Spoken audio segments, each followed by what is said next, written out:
So today, yeah, finally we're getting to the point where I was trying to get us to, is that is nuclear energy and nuclear power. So also with that comes weapons and waste, and so we need to look at all of those things. And we saw how much power or energy we could get out of combustion sources, fossil fuels, and things like that. You will be hopefully, I mean, if you're paying attention, shocked at how much energy there is in the nucleus. So let's jump in. So this is the chart of the stability of the nuclei. And if you think about how strange it is, when Rutherford discovered that these alpha particles hitting gold foil were bounced back at him, he said that it was so unusual to imagine that this alpha particle that's coming out like a bullet would be reversed and sent back. He expected them to be diffracted, like sent on like glancing uh, uh, angles, because these alpha particles have a lot of energy when they come out. And he saw some of them ricochet. He had the little screen, the little scintillator screen, go all the way around the experiment, which was actually accidental, because why would you look back here when that you don't ever expect them to ricochet? And he said it was like shooting a howitzer, a big cannon, at a tissue paper and having it ricochet. That's how surprising the result was. So the model of the atom at the time was that the positive charge was distributed over the whole diameter of the atom. And this suggested that all of the positive charge was held at the nucleus. Like the term nucleus came about with Rutherford. And he said, so there must be a strong nuclear force that holds all these positive charges together. Because if you think about it, it's kind of a dumb idea for gold. He was using gold foil. And what is it? What's the mass? I can't read from here. 195? Younger eyes can tell me. AU right there. 196. So 196 grams per mole is all crammed into a tiny little spot, and all of those things are positively charged. We have 79 protons touching, essentially. What's holding those protons together? The strong nuclear force. So he just made that up in his paper. He's like, there must be a strong nuclear force holding these things together. So that's the name of it, the strong nuclear force. Because it doesn't make sense. Are you going to put 79 protons together instead of spread them out over the whole atom? Right? We never really think about this. We grew up with the nucleus and this idea of nuclear, everything. So that binding energy that's holding those protons together is plotted here. Okay. And so there's flat area in the middle of all your normal atoms, right? Okay, and so these are, you can plot this. This is kind of like stability. So iron is one of the most stable elements, but all of those in the middle are really stable. When you go past iron, notice the stability of the atom starts to go down a little bit. That means if you break this atom apart and you get down to lead, you get energy out because it's going to a more stable state, so it's releasing energy. So fission will release energy.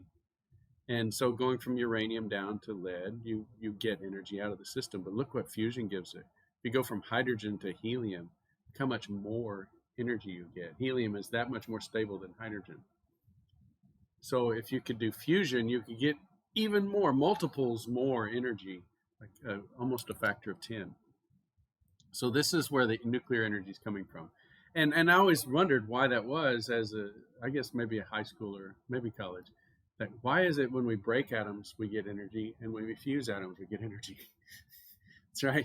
So we break apart heavy atoms, we get energy. We fuse light atoms and get energy. So both of them are getting towards the middle of the periodic table where it's very stable. That's why. So let's talk about the energy in nuclear reactions. The mass of the fission products does not equal the mass of the reactants. And so we're violating the conservation of mass. And that's not allowed, is it? But I know it's a small amount. In fact, they call it the mass defect in these reactions. They were saying, well, there's a problem here. We have this defect in mass. When we do a reaction with these radionuclides, we get different masses in the products than we get in the reactants. And Einstein's equation, E equals mc squared, is the conversion of mass to energy and vice versa. So let's use that equation. So here's a fusion reaction. If we can get a deuterium molecule, two heavy hydrogen atoms, to fuse. So if we put this in an environment where it's under enormous pressure and temperature, those nuclei can touch. And when they touch, the strong nuclear force takes over and makes a helium atom. but the mass of the helium doesn't equal the mass of the two deuteriums. There's some missing mass, and that missing mass converted to energy is the binding energy of that nucleus. So mass of products minus mass of reactants gives us that mass defect. We can go straight to the CRC or the NIST website and look up the masses of these isotopes. So here are the isotopes. So this is the helium mass. Okay, let me find, come on. So here's the helium mass. And this I think this should be like a parenthesis here. 2 times the mass of the deuteriums, not 22 grams per mole. Yeah. So I don't know what happened to my parentheses, but yeah. So minus the mass of the reactants, and we have this small defect in mass. This is missing mass. So we convert that missing mass into energy using Einstein's equation. Okay, and we can do it in kilograms per mole, so that when we multiply by meters per second squared, we get kilograms meters squared per second squared. So that's joules per mole. So 10 to the 12th joules per mole. So that if we convert that, or take the moles of deuterium here, then convert that over, that's 548 gigajoules per gram of heavy hydrogen. Crazy. Remember what our combustion energies were. This is 548 gigajoules per gram, and our fossil fuels were 29 gigajoules per ton of coal per ton. That's 10 to the 6 grams. So now you know why we want fusion. Fusion. Bang that gong. Okay, because that's incredible. It's a million times. It's really 10 million times more energy. Yeah. So that's really incredible. Let's just look at fission now. So nuclear bombs and energy. The reason I'm sure you could just, if you were to just look at this lecture from me, you would think, man, this guy's like all about nuclear weapons, and I don't like them. Okay, but I did work in that area, so I know a fair bit about them, and it's the best way to illustrate the amount of power present in the nucleus. So that's why this lecture has a lot of nuclear bombs in it. It's not because I think that's fantastic. It's because it shows you how much power is in the nucleus. Okay, so this is a ton of TNT releases 4 billion joules. So how much U-235 is needed to equal a ton of TNT? Okay, and this is the energy we get out of fission of uranium-235. So fission is not as powerful. Here it is 85 gigajoules per gram. So it's not as powerful as fusion. There was 548 gigajoules per gram of hydrogen. But this is still pretty darn good. I mean, this is, like 2 million times more powerful than combustion. So 1 gram of uranium in fission, completely converted, over to its fission products, is equivalent to 21 tons of TNT. So in terms of conventional explosives, when we have an explosion, a nuclear explosion, and they say it's so many thousand tons of TNT, this is the conversion they're using. Like, this is how much energy was released, and this is how much uranium was consumed, and so on. That's about as much as a dollar bill weighs. So that much uranium, if we could convert that and cause it to fission, would be equal to 21 tons of TNT. So it's the strongest force known to mankind, and it is an endless supply of energy. We have more fissionable rock in our globe. I mean, early on in World War II, we were thinking we could secure all of the sources of uranium. We didn't think it was that abundant. We found out it's abundant. It's everywhere. It's in Michigan. It's in New Mexico. It's in, African nations. It's in South America. It's everywhere. There's huge mountainous rock deposits. Okay. So there's a problem in 1945. You're in World War II. Both sides, Germany, U.S., and Japan too, and Russia, and all these countries were working on nuclear weapons. And so the problem in 1945 was the bombs were getting bigger and bigger to have bigger effect. And this is a 100-ton test that they did in the the Trinity site in New Mexico. It was actually Los Alamos was up a little bit further north. This is down in the south at White Sands Test Range. And so they wanted to test their gauges and their cameras and everything like that. They only had enough at the time for one atomic bomb. So they had built one atomic bomb and they wanted to test it and get the video and everything right and the pressure tests and all of the little gauges. And so you don't want to like blow up your one nuclear weapon and not have your cameras or your gauges and everything work. So they did 100-ton test. So this is 100 tons of TNT in crates. Now, how big is that? Well, this is an old grainy photo, but I got in there and zoomed in, and there's 13 people across. So 13 people. So that's the diameter of 100 tons of TNT. So 13 people across. You can't put that on a plane, okay? But you could put this on the plane. So that's how big the atomic Trinity shot was. Yeah. And it's 200 times more powerful than 100 tons of TNT. 20,000 tons of TNT equivalent. Yeah, 20. Yeah. So, and this is Ray Bradbury, and they were setting it up. It's up in a tower. It's an implosion weapon, so they have explosives around the outside, and inside is a little core of plutonium. And we'll learn in a minute why you have what a critical mass is and so on. But they had a shell of plutonium that they crushed, and when they crushed it, then it went supercritical and detonated. So spread out like that, it's subcritical, and it's stable. It's still very radioactive, but it's not blowing up. If they crush it, you get a supercritical mass, and then you have a bomb. Okay. So this is our 2000 millennium or 21st century problem. Okay, conventional explosives are limited in their power. They're still bad, but they're limited in their power. So a truck full, think about a Ryder truck or, like an Amazon truck, UPS truck, full of ammonium nitrate fuel oil brought down most of a building in Oklahoma a few years ago. Yeah, so this was the Oklahoma City bombing. And the reason I brought this, you can see the devastation of the building. This was in the portico at the front of the building. They blew it up, took most of the building down. Okay, and look at these two chairs here. Why do I focus on those two chairs? That gives you a little scale marker for the image. This is the crater out at Nevada test site. So those chairs and that observation deck, that's about the right scale. And this is the crater. There's 4 football fields across. And this would fit into the same truck. Yeah, so this is the amount of power that's present in the nucleus, okay? And this crater, if you were to get, how Google Maps, you can get your elevation, in the bottom corner, you can see how high you are. So I got to the right elevation for this, and I drew a circle on my screen with the tool that I have. And then I went over to Oklahoma City at the same elevation, and it covers 25 blocks. So instead of bringing down most of a building, we're talking about 25 blocks of a city devastated, with a crater.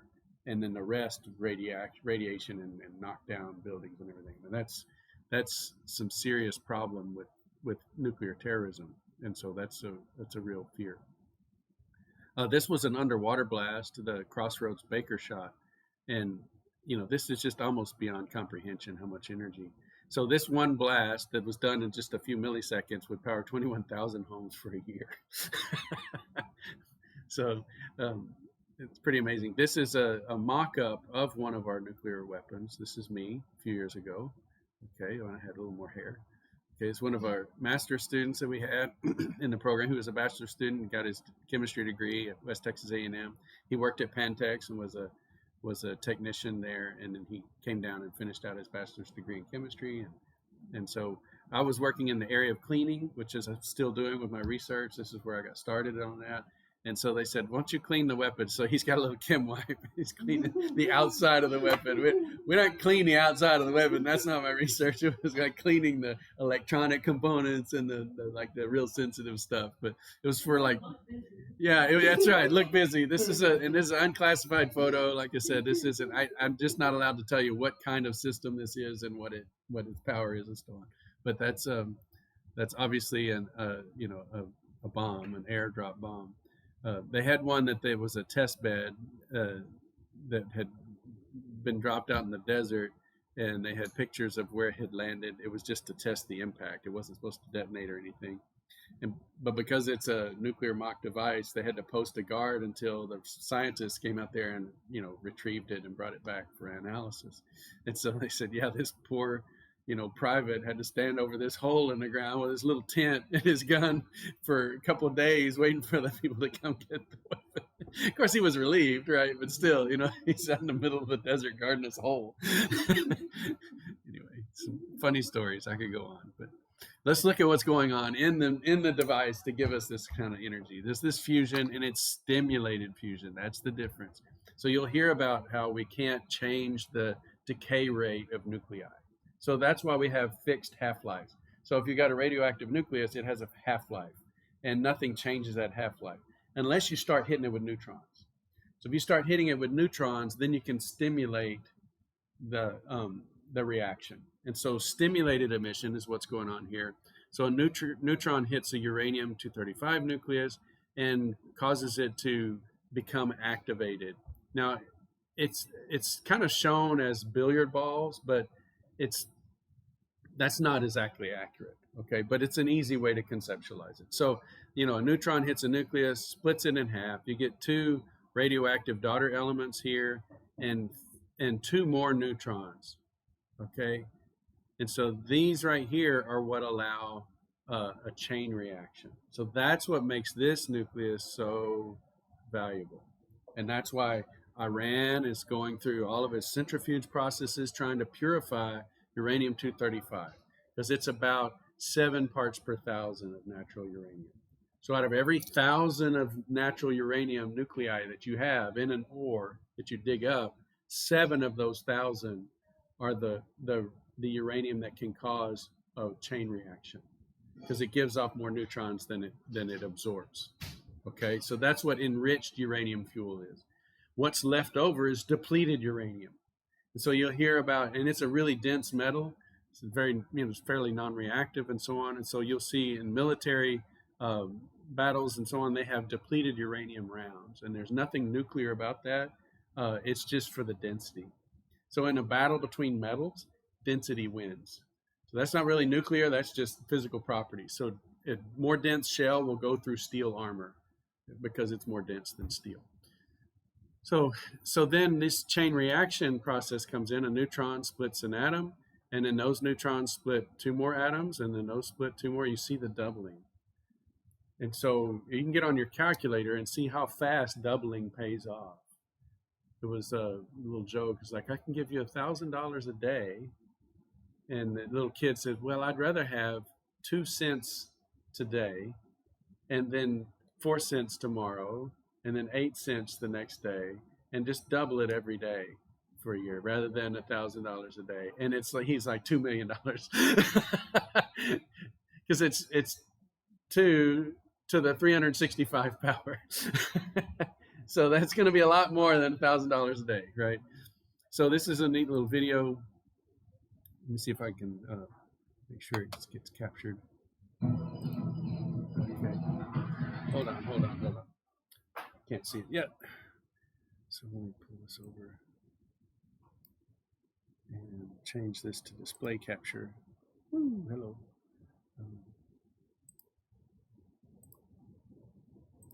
Yeah, there we go. And let me come over here. So this is, I wish my high school was this fun. This is a high school group.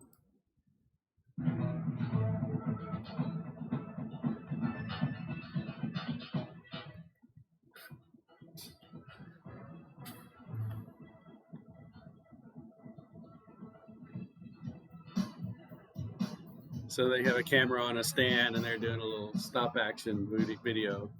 And so lots of gamma rays, smaller elements, free electrons. Now they're showing kind of like a tripling effect here, which would be perfect efficiency, which is not quite as likely.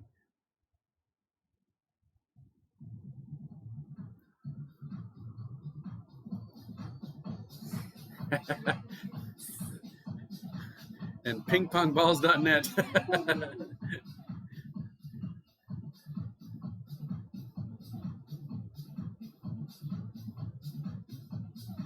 So if I were a high school teacher, I would totally do this. What? So many. Yeah. Can you imagine putting the ping pong balls on there? Because it's like if one goes, then. Okay, so one thing, notice how they're getting the nuclei together. So they're forming a critical mass. Okay.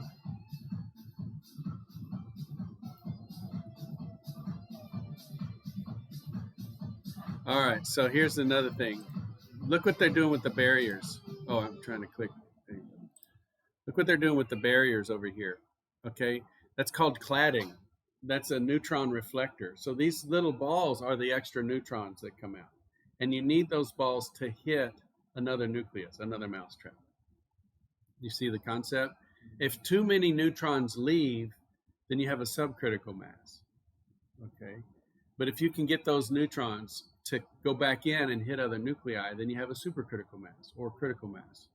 Okay, so it's all about the neutrons. What's the probability of the neutron escaping versus the neutron hitting another nucleus? So you think about it, if you've got a small mass and a nucleus splits in the middle, that neutron could make it out of the mass before hitting another nucleus. But if you just keep adding, shells of more uranium atoms, eventually you get to the point where it's not going to be able to escape. There's no view to the outside that doesn't hit a nucleus.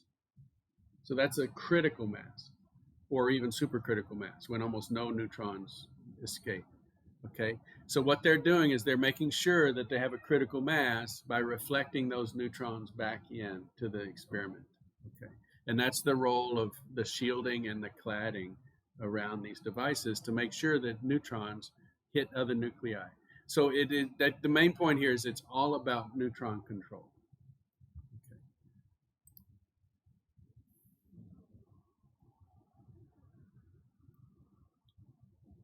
All right, there we go. Took them all day. 3 hours of setup for 10 great seconds of video.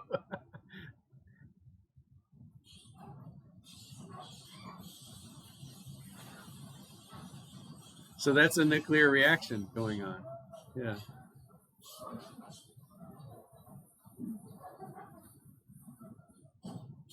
So they kind of slowed it down.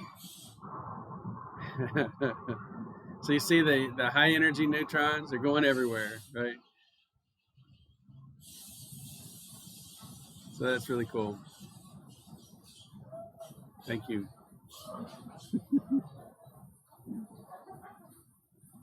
All right. I like the laughter.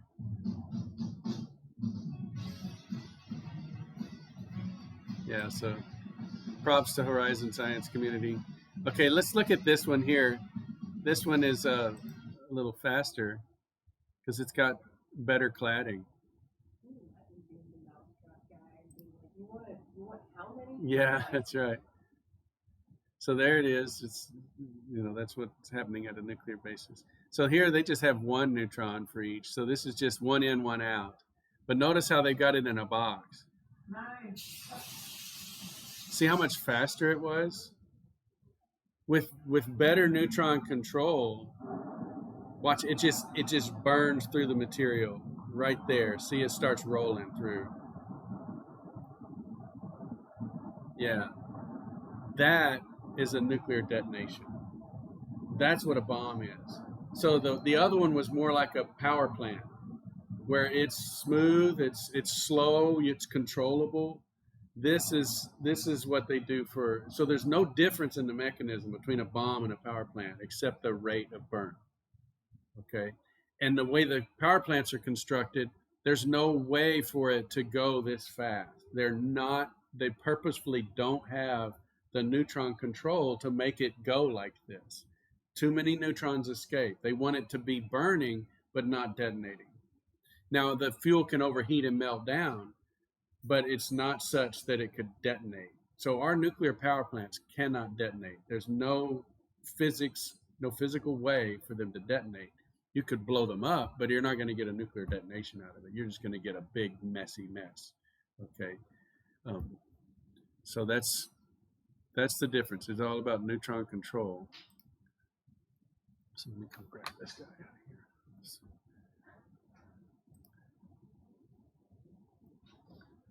So that's the chain reaction. If those neutrons escape, this is what I was saying earlier, the subcritical mass, you see there's too many neutrons are escaping, okay? But if you have a bigger critical mass, then the chances of that neutron making it out of the mass before hitting another nucleus is small, and so then you have a supercritical mass, and this is our first nuclear pile. So our very first controlled nuclear reaction was a pile of graphite with uranium oxide beads in it, and they were doing it to see if they could sustain and control a nuclear reaction. And they were doing it at the University of Chicago in downtown Chicago. Yeah, to show you. I mean, again, it's not the way they have it arranged. It's not possible for it to go into a bomb situation. But could they get more neutrons and more gamma rays and more heat out of this system than, using the nuclear force? And so he's got a control rod down here, and that's absorbing the neutrons. And so all he has to do is pull that control rod out, and the neutrons don't get absorbed, and then you light up the reaction. And then if you want to slow it down, you push the control rod back in, absorb those neutrons, and the thing cools down. So this was part of the beginnings of the Manhattan Project.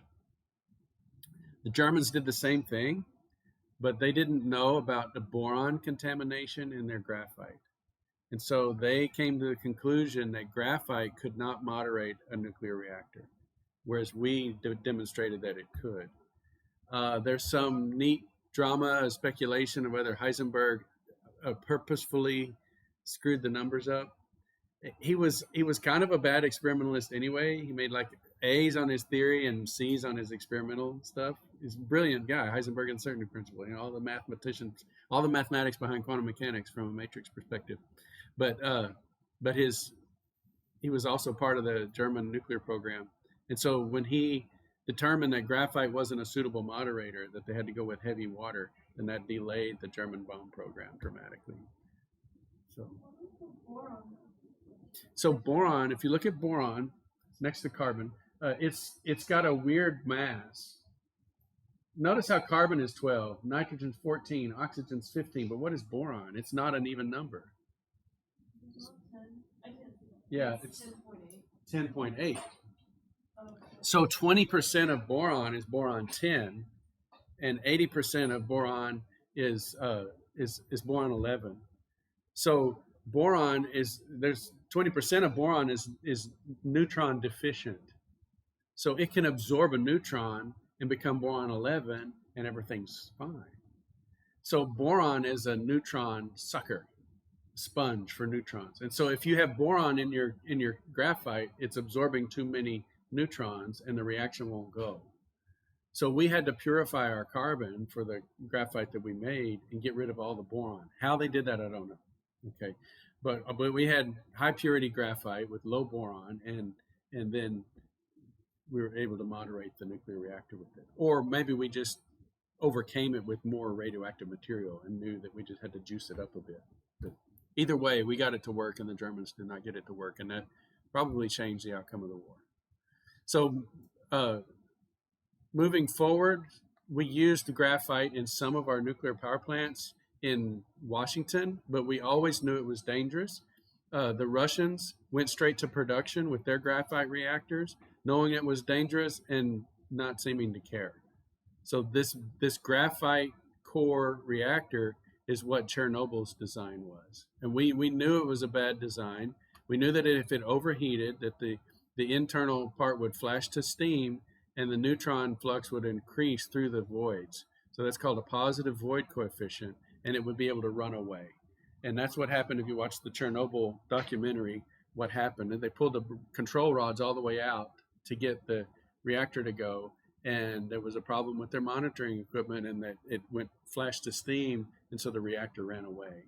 Now, it didn't detonate in a nuclear manner, okay?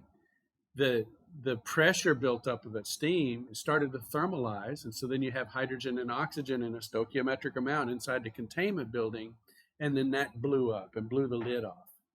Well, now you've got exposed graphite, super hot, ready to react, and atmospheric oxygen flows in. And then the graphite caught fire. And so then you've got radioactive graphite burning in open air. sending out enormous amounts of radioactive material. There's people, a distance away, sunbathing on their roof, getting irradiated by these radionuclides and dying, fairly short order. Modern day nuclear reactors have this pressurized liquid reactor. So the core, this is under pressure, so that you don't ever have any steam in there that would have a positive void coefficient. Okay. Plus, it's liquid, not graphite. So those control rods can always flow through the liquid, whereas the graphite can deform, and then the control rods can't go in. So a liquid reactor is inherently much safer than a graphite reactor. So we have this internal reactor. Notice how this radioactive water never leaves the containment building. So these buildings, these strange dome-looking buildings, or some of them look like a strange little trumpet shape. Okay, those are the primary containment buildings, and they hold on to this radioactive loop. Okay, and then there's a secondary loop that flashes to steam. So there's a heat exchanger here, and it flashes to steam, and that's what spins the turbine. So the radioactive water is not actually blowing on the turbine. Okay, and that's good. It separates the turbine building from the radioactive zone. And then any kind of waste heat here from the turbine can be used in industrial manners. It can be piped across, to facilities, or it can just be sunk into the environment. So like a river or a lake, most of these are by large bodies of water. To take that residual heat after we've spun the turbine and generated the electricity, we sink the rest of that heat, either in a large body of water or with these cooling towers. So you see the river is the third loop, or the lake. So it's 2 loops away from the radioactive area. So you're not having radioactive fish or anything like that. Also, this is incredibly thick steel inside a thick concrete building. You've heard of 3 Mile Island. That was our nuclear disaster in the U.S. And that was some cracks in this internal steam loop. And so we had some radioactive water in the containment building, and that was it. That was what was so bad. None of it leaked out of the containment building and got into the environment at all. But we had a crack in the internal primary loop. It's a serious problem. Radioactive water did escape, but it didn't melt down the reactor. It didn't do any environmental damage, but it was right during the movie Silkwood, which was like a scare movie on nuclear reactors. And so it had a huge public effect. So the control rods are everything here. They control the neutron flux. And remember, it's the neutrons that keep the nuclear reaction going. So you drop those control rods in by gravity. So if there's a power outage or some kind of disruption, or like in Japan, it was an earthquake and then a tsunami. When the earthquake was detected, the control rods dropped in and started cooling the reaction down. It's extremely hot though. So it takes a long time for that reactor to cool down, but you're cooling it down if you drop the control rods in. Okay, here's a success story too for our own country, the U.S. Nuclear Navy. So it set sail in 1964 or even before. This was this carrier battle group. All of these ships are powered by nuclear power. So they can just sail, forever essentially. The real limiting factor is the amount of food that they can put on the boats for the sailors. It's not water even. They can generate its own water. They can electrolyze water, hydrogen oxide. They can make pure water. They can desalinate the ocean water. So water's not a problem. It's the limit of food. The nuclear subs, when they leave the base, they have 1 or maybe 2 layers of canned goods and food in all of the hallways of the whole submarine. So you're walking on your food for several months, and then they come through and they drop it a level and as they cook it, and so they can stay underwater for a long time. So this was our success story. And then I point this not so much to brag about the Navy, although it's awesome. We've had 0 core releases, and we've put 27 different power plant designs together. We've had over 210 nuclear powered ships, 500 reactor cores in operation, and 5,400 reactor years of operation. So when we think about nuclear power, it's no longer some experimental thing. Like we know how to do it, and we know how to do it well and safely, and 128 million miles and counting. So, but that doesn't mean it doesn't have an impact, right? Everything is connected to the environment in some way. We get energy from these resources, but the resources come from the environment, and the waste energy goes into the environment. So people talk about zero this, zero that. I'm suspicious of anything that's talking about like zero emissions, because there's just no such thing. Everything has an impact. So here's our total energy landscape. We've added nuclear now. So remember we had 425 exajoules. Oops. 425 exajoules per year of world needs, consumption needs. And these are the exajoules we have. We have 2,000 in renewables, 25,000 in coal, 26,000 in oil, 6,000 in natural gas, and 9,000 in uranium. And this is one pass. If we were to recycle the fuel, so take the fuel out of our nuclear reactors and reprocess it, pull the radionuclides out, and go back again, we have like 16,000 years of energy in our nuclear. We've spent an enormous amount of our nation's treasure building our nuclear stockpile. Think about from the 50s to the present. And we could use a huge amount of that to power our nuclear power plants. Okay. Right now we have statutory restrictions on that. Okay. But if we would just open that gate, we've already isolated and purified all of this nuclear energy. It's just ready to use. So there's really absolutely no issue with energy. It's just a will. Do we want to do it or not? So anyway, it's interesting. This is the global path to 2100. Notice solar power, again, is predicted to really balance out a lot because the sun, even with nuclear, is still way more. 5 million exajoules per year from the sun. So yeah, solar panels are potentially a way to go in terms of distributed power. I don't think solar power makes a lot of sense for like a power plant, replacing a whole power plant, because it's localized. It's better if it's distributed. If it's at your house and your house and your house, because they just recently had this solar farm get blasted with a hailstorm. Yeah, because it's localized, right? Think of the devastation. You put it all in one spot, a single event can take it out. You put it in everybody's house, it comes through a neighborhood, it affects maybe 5 of the houses and not the rest. So distributed energy, solar, I think, is the way to go. There's really no energy problem, but there is a global supply problem because resources are not shared, they're sold. And so economics comes in, and engineering and research need to be done in these areas. So what about pollution? Well, we have this great definition that pollution is a loss of control of a concentrated substance that causes harm. So harm is a function of concentration. So these two are kind of related, okay? But control is not subjective. You either have control of it or you don't. And solids are easy to control. So nuclear power waste, there are some gaseous pollutants like radioactive krypton and so on, but they're trace elements and they're diluted by the atmosphere. The other elements are solid or can be made into a solid. And so that's what we talk about, vitrified waste. So this is glass.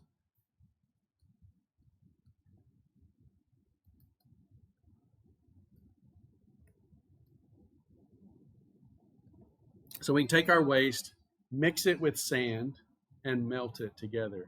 And so it forms glass. Think about how long it would take those radionuclides to leach out of that glass, And so then and then guess what? It's still fairly radioactive. And so we can monitor it from a distance with our monitoring equipment. So not only do I have control of it, it's in a solid state. I can measure it from a distance. I don't even have to go touch it or sample it. And so that's the plan for storing our nuclear waste. And this is Yucca Mountain in Nevada. So they built this series of tunnels under this mountain. And in those tunnels, they have these little ports that go down, and they can put this glass waste in stainless steel containers and drop them into this facility. and they can monitor them robotically. Little Geiger counters drive over this little railroad track and monitor them all the time, and we know that they're there. And plus, it's in glass. It's a real pain to like take that. If you stole some to try to make a nuclear bomb out of it, it'd be really hard to actually do that well. So that would require like state level technology. It's not some kid in the garage. Okay, so this has been successfully deployed in the waste isolation pilot plant near Carlsbad, New Mexico, for defense-related waste. So you can go tour that place, and yet Yucca Mountain's still not open. They started work on it in the 90s, okay, and because there's just a lot of environmental protest against doing anything that enables nuclear power, and so they've essentially, I said they put a potato in the tailpipe. So like that used to be an old prank for automobiles. You take a potato and jam it in the tailpipe, and you try to start the car, and it turns over for a little bit, but it won't run because there's no way for the exhaust to get out of the vehicle. So by protesting Yucca Mountain, we pretty much put a potato in the tailpipe of nuclear power. And it's making our communities incredibly at risk, because if you can't store them in a safe facility like that, they're having to store them at the power plants. So our waste is stored in these storage pools at the power plants, where it's much more dangerous in terms of an event causing a release of radioactive material. And if you're worried about the damage to the environment of these stainless steel casks and this glass enclosed radiation, you shouldn't be, because right next to the Yucca Mountain in the Nevada desert is the Nevada test site. See these craters here? Those are the unencapsulated residue of nuclear detonations.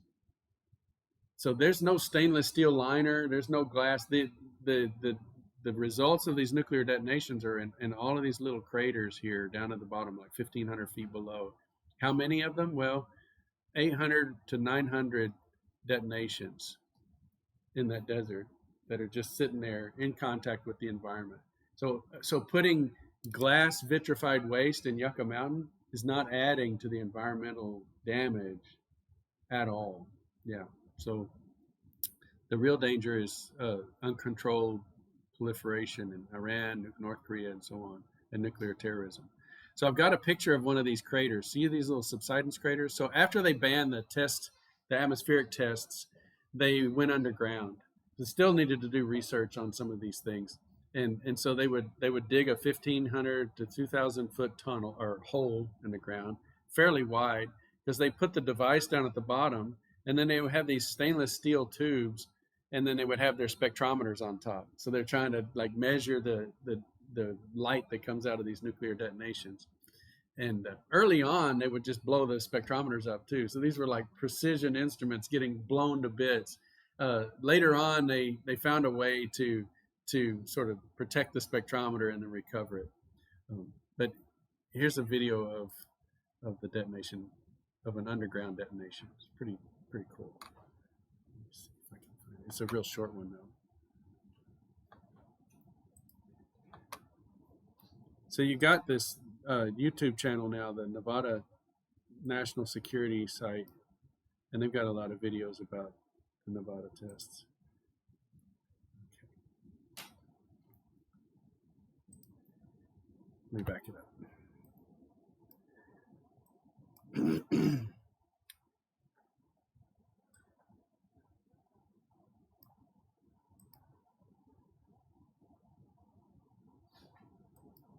So did you see the ground? It kind of had a weird effect. Let me back it up again. So watch the ground. It's like a little shock wave that goes through the ground. You see that? And then it caves in. Wait. Here it goes. Yeah, there's the cave in right there. And then it hits. So what's happened is it detonates in the soil or the rock underneath the ground. It creates like a dome inside, and then it collapses. So that's what's causing this crater. And then when it collapses and then hits the bottom, everything stops, and you see the shock wave. So you see the initial shock wave, Oh gosh, who knows what this is? Yeah.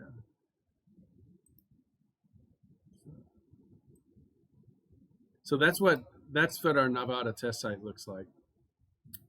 I've heard you can go on tours of it. I don't know anything about that. That would be one of my bucket list items, is to go and see the history of the tests in the 50s and 60s. Most of this took place in the 60s. Um, uh, we know a lot about the nuclear weapons. They still have a lot of active research that goes on there for national security. So hopefully that gives you an idea of the amount of power that's present in the nucleus, and ways that we can control it by controlling the neutrons.